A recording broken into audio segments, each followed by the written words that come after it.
ప్రభుత్వ పాఠశాలల్లో అందజేసే మధ్యాహ్న భోజన పథకాన్ని అమలు చేయడం, నిర్వహణలో శుభ్రత పాటించడానికి ప్రాధాన్యత ఇవ్వాలని జిల్లా కలెక్టర్ పి ప్రశాంతి ఆదేశించారు. మంగళవారం స్థానిక బొమ్మూరు జడ్పీ హై స్కూల్ను ఆకస్మికంగా సందర్శించి మధ్యాహ్న భోజన పథకాన్ని కలెక్టర్ తనిఖీ చేశారు. ఈ సందర్భంగా జిల్లా కలెక్టర్ పి ప్రశాంతి విద్యార్థులతో ముఖాముఖి సంభాషించడం జరిగింది. మధ్యాహ్న భోజన పథకం ద్వారా అందజేస్తున్న వాటి వివరాలను తెలుసుకున్నారు. ఆరు బయట విద్యార్థులు భోజనాన్ని తీసుకోవడంపై వివరాలు తెలుసుకుని పరిశుభ్రమైన వాతావరణంలో విద్యార్థులు భోజనాన్ని అందజేయాలన్నారు. కూర్చుని ఆహారం తీసుకోవాలని విద్యార్థులకు సూచించారు.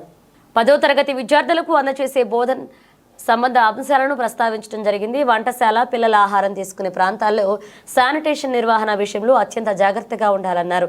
వేడివాడిగా ఆహార పదార్థాలను పిల్లలకి వడ్డించాలని తెలియజేశారు. కలెక్టర్ వెంట జిల్లా పాఠశాల విద్యాధికారి కె వాసుదేవరావు ఉన్నారు.